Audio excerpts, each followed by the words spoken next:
Um esboço de time foi desenhado pelo técnico Ramon Dias pensando no jogo de domingo contra a equipe do Galo Mineiro. E uma notícia importante e positiva vem para o setor defensivo. O retorno do zagueiro Vitão está muito próximo, a partir de imagens que vazaram dele treinando normalmente no CT Parque Gigante. A gente fala sobre o foco de Ramon Dias para melhorar a equipe pensando no confronto deste domingo. A previsão tímida de público até aqui para o estádio Beira-Rio e as polêmicas que envolvem o vestiário. A briga entre D'Alessandro e Bernabei, com uma discussão e cobrança forte por parte do dirigente argentino ao lateral esquerdo no vestiário da Arena Fonte Nova, e versões que aparecem em relação ao episódio envolvendo Rafael Borré e André Mazzucco. O executivo colorado me procurou para dar o seu ponto de vista e esclarecer a situação. Esse é o Diário do Inter KTO desta quinta-feira, 30 de outubro de 2025.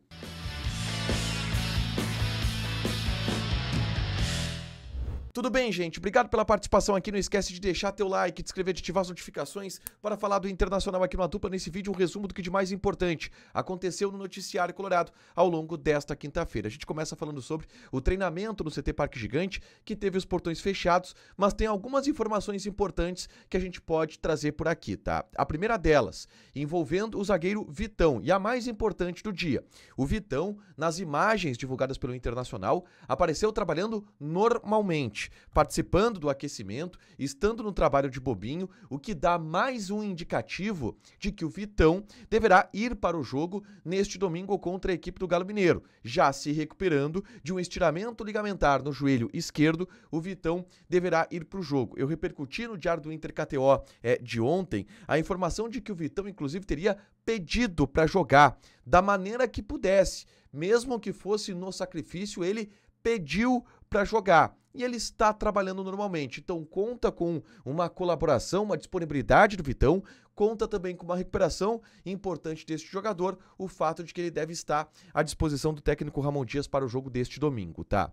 Uma outra informação importante, ela foi trazida pelo Bruno Flores, da Rádio Gaúcha, aponta que Vitor Gabriel deverá ser o escolhido para o setor da zaga, na vaga de Juninho. O Vitor Gabriel deverá ser o zagueiro pelo lado esquerdo e a tendência, o time trabalhado pelo técnico Ramon Dias na atividade desta quinta-feira foi um time com 3 zagueiros. A gente vai colocar aqui um provável time do Internacional que trabalhou nessa atividade no CT Parque Gigante, que tinha Ivan no gol, a defesa com Bruno Gomes na lateral direita, o trio de zaga de Vitão, Mercado e Vitor Gabriel com Bernabei na lateral esquerda. O meio-campo com Luiz Otávio e Thiago Maia, sendo os 2 volantes, tá? O Bruno Henrique no banco. E um trio de ataque de Vitinho, Alan Patrick e Carboneiro. Esse é o provável time, é o time desenhado pelo técnico Ramon Dias para encarar a equipe do Galo Mineiro neste domingo pelo Campeonato Brasileiro, tá? Uma outra situação importante o Ramon Dias tirou a semana para, além de trabalhar o fator psicológico, o fator anímico do Internacional, que foi muito questionado e criticado depois das derrotas para o Bahia e também para a equipe do Fluminense, o Ramon Dias focou os trabalhos na melhora defensiva do Internacional. Se entende e se identificou problemas defensivos do Inter, e que, resolvendo isso, o Inter vai ter uma facilidade maior contra o time do Atlético Mineiro. E este foi o foco dos trabalhos do Ramon Dias ao longo desta semana, o ajuste do sistema defensivo, tá? Avançando na pauta, eu quero falar agora sobre as situações envolvendo o vestiário colorado, que geraram muita repercussão ao longo de toda essa semana. Eu gravei um vídeo na tarde desta quinta-feira relatando um episódio que agora é de conhecimento da reportagem da imprensa que vazou do vestiário do Internacional nesta quinta-feira e que é confirmado por fontes do Internacional e que dá mais detalhes sobre o que acontece para que o D'Alessandro tenha um desgaste tão grande junto ao grupo de jogadores. O D'Alessandro teve, por exemplo, uma discussão, uma cobrança muito forte ao Bernabéu. E isso aconteceu no vestiário da Arena Fonte Nova, depois do jogo contra o Bahia, ou melhor, no intervalo da partida contra o Bahia, a partir do pênalti que foi cometido de maneira infantil pelo Bernabéu. Houve uma cobrança muito forte do D'Alessandro por ali. E o D'Alessandro também, através da sua postura, vem gerando alguns descontentamentos no grupo de jogadores, e eu tenho informação, inclusive, de lideranças do grupo que não estão de acordo ou não estão tão satisfeitas assim com o trabalho do D'Alessandro. Além disso, eu dei um pouco do contexto do que está acontecendo no vestiário do Internacional, que está muito efervescente. Eu, por exemplo, contextualizo o fato de que talvez agora a gente esteja descobrindo e publicando situações que estavam mais quentes no ano passado, na semana passada. Durante o jogo contra o Bahia, jogo contra o Fluminense, que agora o Inter está tentando arrefecer um pouco este clima. Mas eu dou esses detalhes no vídeo que eu gravei na tarde desta quinta-feira, que é importante para entender o contexto atual do vestiário colorado, tá?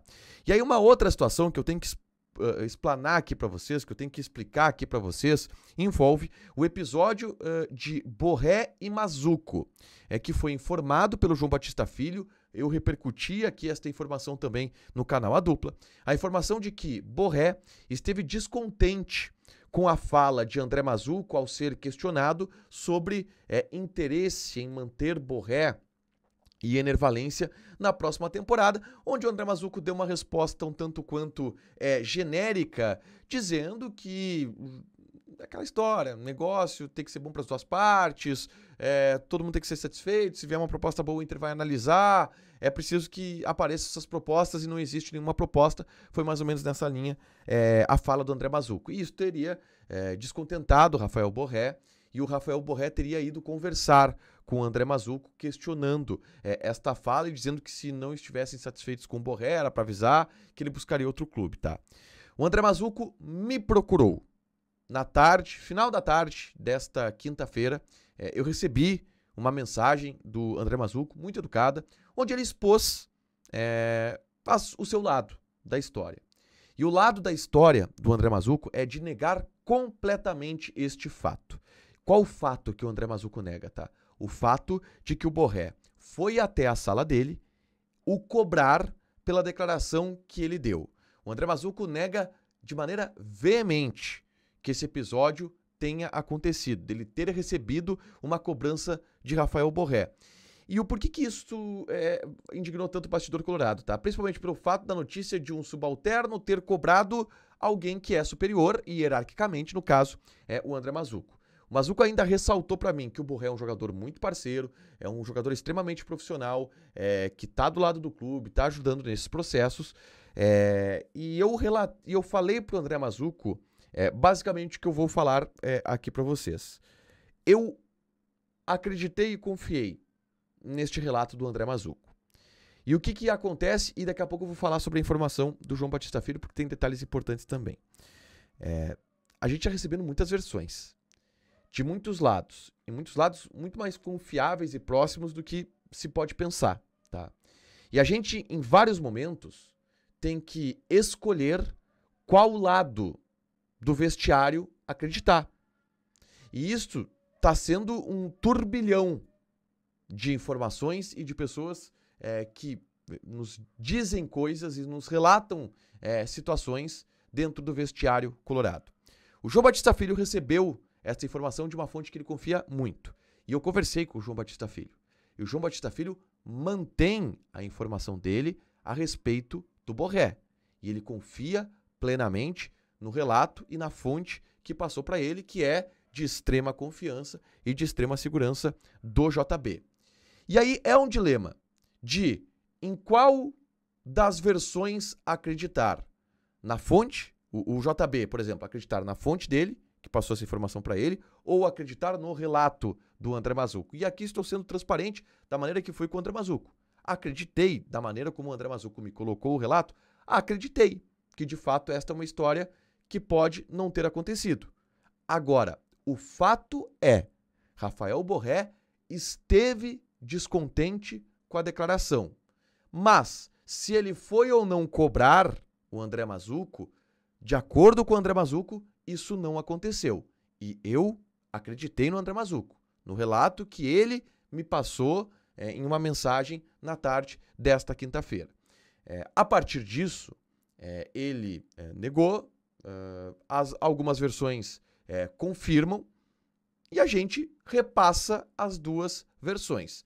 O meu sentimento pessoal é de que esse episódio talvez não tenha acontecido, mas que o Borré sim esteve descontente com o episódio. É o que eu acredito. Mas talvez o que eu acredite não seja tão importante. E o mais importante é relatar para vocês as versões. Uma fonte do vestiário relatou para o João Batista Filho que isso aconteceu, e uma fonte que o JB confia muito, e que obviamente ele não vai revelar, e o André Bazuco me relatou que isto não aconteceu.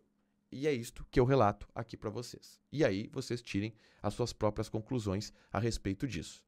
É bem complexo a semana do Internacional do ponto de vista de desencontro de informações, fontes diferentes relatando situações diferentes e a gente tendo que pesar em quem a gente está confiando em estar contando realmente a mesma história, tá? E de pessoas de dentro do vestiário. Isso tem acontecido muito nessa semana de crise.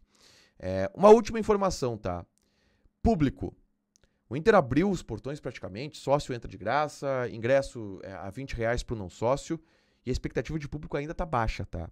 22 mil torcedores são esperados no estádio Beira-Rio. A expectativa do Inter é que exista alguma mobilização a partir dos próximos dias para que este público aumente acima dos 22 mil que neste momento estão sendo cotados.